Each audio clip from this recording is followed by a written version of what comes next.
interested in your product, or can you segment the general public into other ways? So if you take a general dictionary definition,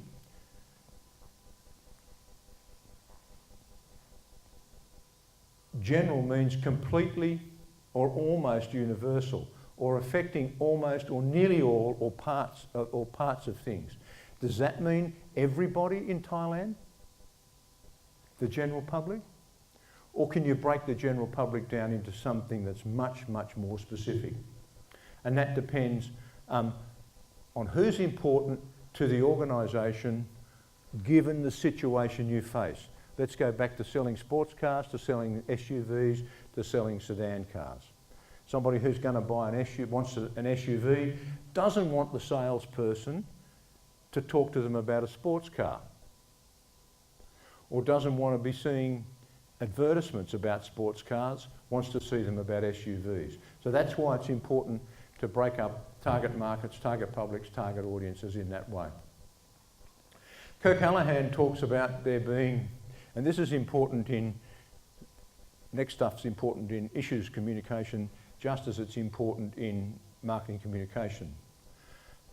Kirk Hallahan talks about there being 5 publics: people who are aware of an issue, people who are active in dealing with that issue, people who are aware of it but are inactive, people who are aroused, that is, they're slightly aware of it, but they're not doing anything. And Hallahan says that each of these 4 publics have low or high knowledge about the issue, and have low or high involvement in that issue.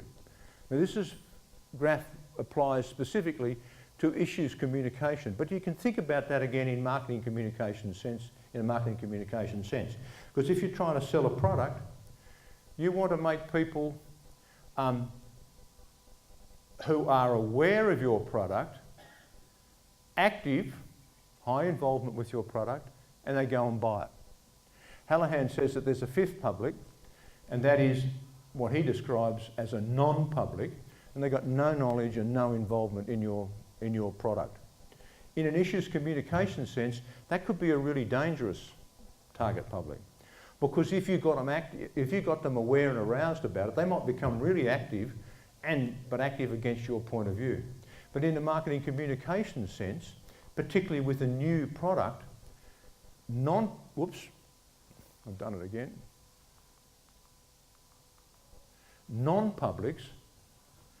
are really important. You want to activate them. You want them to buy your SUV. And so what Hallahan argues is we need to activate people to recognise how they're going to resolve a problem. In our case, in a marketing communication sense, we're trying to activate them to be aware of our product and to actually buy the product. Their response is to buy it. In a issues communication sense, it works the way the slide is suggesting it would work. Let me catch up my notes to the slides and refuel.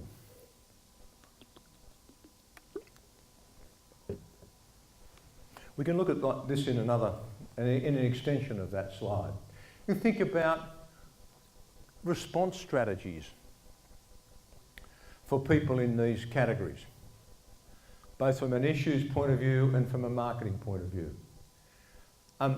If we're thinking about people who are aware of our product or our issue, we need to build alliances with them and continue to advertise about our product, support them, because as one of the goals of marketing communication is to get repeat sales. So we need to be aware of to be working with these aware people to continually reinforce what it is they believe about us. If people are active about an issue, we need to negotiate with them perhaps, to acknowledge their position, sometimes bargain with them. Maybe we need to avoid them. In a marketing communication sense, we need to acknowledge them because we know they're there in the market and they're active and interested in our product. For people who might be just aroused, we need to monitor them in an strategic issues sense, monitor them which way they're going to go on the issue. Issues being dynamic. Are they going to support us or are they going to be against us? And we need to do things like monitor them, reach out to them, cooperate with them, co-opt them into our organisation. And the goal there in strategic issues communication is to contain them, to stop them from getting active against us. And for people who are inactive, we may not want them to get active because they may be negative. So we would monitor them, we would use our opinion polling stuff to work out what they were thinking about. And that same principle applies in marketing communication.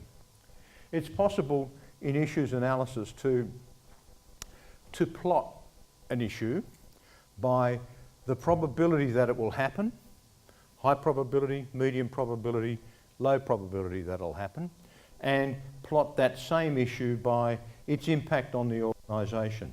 Low probability, low impact, medium impact, high impact. Let me give you for instance. The university will have a risk assessment plan which has assessed what would happen if this building fell down with a bunch of students in it. And they may not have it plotted on a graph like this, but they would say the probability of this building falling down is low. Would you agree with that? Probability of this building falling down is low. The impact of this building falling down, however, would be high because there's 20 people in it or more out there. So the impact of that, injuring or perhaps killing people who are in the building, would be high on the university. So that building falling down would be listed on this matrix in that position. Low probability, high impact. And so you can plot all issues by that kind of matrix. And we would be concerned about, in a strategic issues management context, about the stuff in the lighter shaded area, the high mediums on both axes of that graph. That's not to say that we're not going to even worry about any of the others, or even the low lows down here. We would just monitor those. But we might need to take some action about the issues that are in this area. It's not going to click. We could suggest that on a particular issue, that the people who are active would fit in the high category. Aware and aroused people would be in the medium categories. Aroused people, those who just know about an issue, could be plotted on that chart in that position. And inactive or non-publics, kind of, if we make them active, they start to grow in those parts of the matrix. So why is all this important? It's important because it helps us to develop messages that relate to the interests of target publics. And that's a great marketing communication point, isn't it? Develop messages, ads, sales points, stuff that will go on displays and so on. It's important for us in an issues management context for the same thing. So we want messages that will attract attention. Hey, here's my brand new fountain pen. You should buy it if you like writing with fountain pens. Get interest in it by doing that. Oh, look, it's got a lovely lacquer on it. And then look at how the nibs were. Oh, isn't that beautiful? Attractive. I might be interested in buying one of those. And then we want them to consider that message. Hey, our fountain pens are beautiful looking things. They write really well and they're not terribly expensive. Do you want to buy one? Then we want them to take action.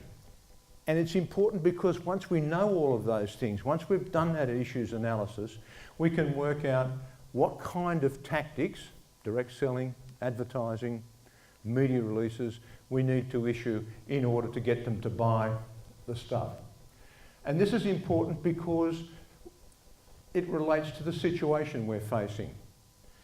Who are the most important people in this situation? SUV owners or people interested in buying SUVs, or people interested in buying sports cars. What's their level of knowledge and interest in the product at the moment? Advertising is very good at doing the research that determines a lot of this stuff, and that's what Pong's previous job was about, doing this kind of analysis. What do they know about us? What do they believe about us? Where are these people? Are SUV drivers the people who live in the high-rise buildings in the centre of Bangkok, or are they people who live on the outskirts of Bangkok? Are they people who go away every weekend to the countryside, or are they people who just stay in the city? How can we contact all of these people? Situational, tactics.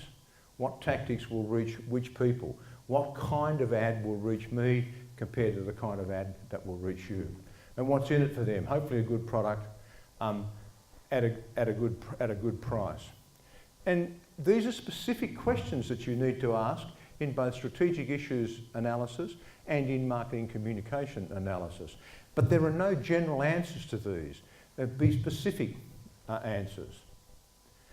And what all this tells us about is that we can, this is very familiar to people who do marketing communication, about the demographics and the psychographics and people's interests and expectations. And knowing all this age, gender, culture, income level, occupation, socioeconomic status. Are they married with 3 kids, or are they not married? All of that information is important to marketing communication people, just as it's important to strategic issues communicators. And all of this tells us that the characteristics of these people are important to the organisation and the situation that it's dealing with, and that they are large enough or important enough to matter to the organisation. So a car company trying to sell an SUV needs to know that the market for SUVs is big enough for it to be important to them.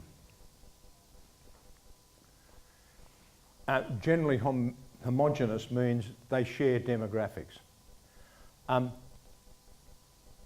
Being big enough and important enough to matter, and that we can actually reach them, is important for planning, for the planning of a campaign, marketing communication, public relations, or issues communication. For the budget, we wouldn't be spending millions of baht on an advertising campaign if there are only 50,000 people in the market for this product, and for how we might implement.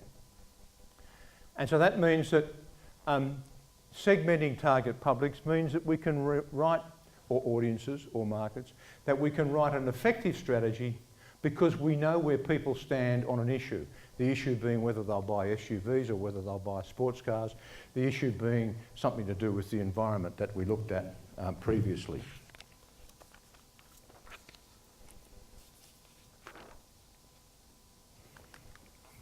And so I think there are commonalities between how marketing communication and how strategic issues communication will deal with organisational issues. We might be dealing with different things, but the principles that we use in order to identify how those issues impact on the organisation are pretty common. We're dealing with difference, if you like. The difference between marketing communication and strategic communication is that marketing communication is dealing with the centre ring in here, it's dealing with our customers, it's dealing with our suppliers, it's understanding what our competitors are doing. Marketing communication happening in here, in this environment, the day-to-day environment, if you like, the one that generates the revenue for an organisation. Strategic communication works more in this area, in the non-market environment, where issues occur, public policy issues occur, which if they're not resolved, will have an impact on the market environment, which is important to an organisation in order to make the money it needs to return a profit to its shareholders. A lot of people will argue, and I'd be one of them, that strategic communication is the umbrella strategy for all the others, especially for integrated communication. Strategic communication is the strategy you have before you have a marketing strategy, the strategy you have before you have an advertising strategy, before you have a public relations strategy. Sets the big picture issues that the organisation needs to deal with, the big picture position the organisation wants to be in over the mid to long term. So I hope that was interesting, a bit shorter than yesterday. And are there any questions? There being no questions, thank you for turning up.